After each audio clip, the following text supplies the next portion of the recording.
11 down, 2 to go, at least in the regular season. Montgomery, Dorsey Levens, wrapping up Week 11 with Saturday's headlines. Dorsey, the biggest story of the day, obviously, the Clemson Tigers clinching their second Atlantic Division crown in the past 3 years, courtesy of Chandler Catanzaro's game-winning field goal. I love that last name, Catanzaro. Big win for Clemson, potentially a huge loss with Sammy Watkins leaving this game with a shoulder injury.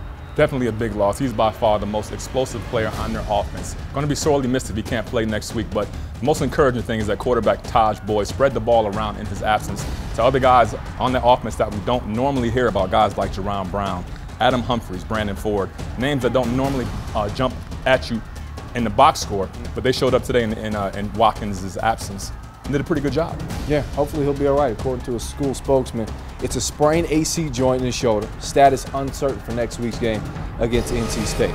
With that said, Clemson still has taken care of things in the Atlantic. Meanwhile, over in the Coastal, things starting to get a little bit interesting. Virginia gets the win against Duke today.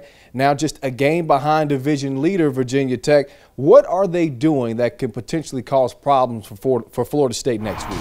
The big thing that would cause problems for Florida State is a short passing game. Something to help neutralize that pass rush from Florida State. They're 5th right now in the nation in sacks. They're 3rd in run defense, so Virginia's going to have a heck of a time running the ball against them. So in order to neutralize that defense and slow them down a little bit, you got to have some quick hitting passes. So to keep those guys looking behind them and not peeling their ears back and going straight for the quarterback. Yeah, we both know those Seminoles, they'll get after you, but it should be fun. Virginia playing well. They won 3 straight, 2 here in November.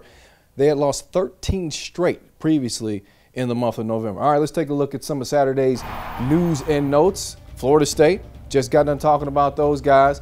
They win their 5th straight overall for the first time since 2000. Their 2nd straight in the series over Miami. Meanwhile, in a losing effort, Donovan Varner became Duke's all-time leading receiver, finished with 7 receptions, 132 yards. Wake Forest running back Brandon Pendergrass in a league of his own on this day, Dorsey. The conference's lone 100-yard rusher on Saturday had a career-high 134 yards in the loss to Clemson. BC linebacker Luke Kuechly, I believe he tackled everybody in the stadium. Everybody. 18 tackles, 32nd straight game with double-digit tackles. And how about David Amerson? School record. 10th interception on this day. He's one off of Dre Bly's ACC record. Great days for those guys. But now, it's the moment everybody's been waiting for. Who gets Dorsey's game ball from Week 11?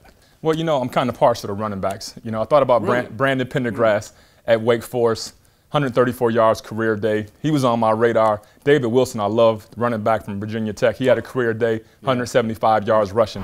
But Logan Thomas passed for 200 yards, threw for 3 touchdowns, zero interceptions, and ran for another 2. Anybody who gets 5 touchdowns in one game, it's got to be my player of the game. That's the 2nd time this year he's had 5 touchdowns in a game. I don't know if you guys know at home or not, but he's a baller. Definitely a baller. So is Dorsey Levens. I'm Kyle Montgomery. We'll catch you next week on the ACC Digital Network.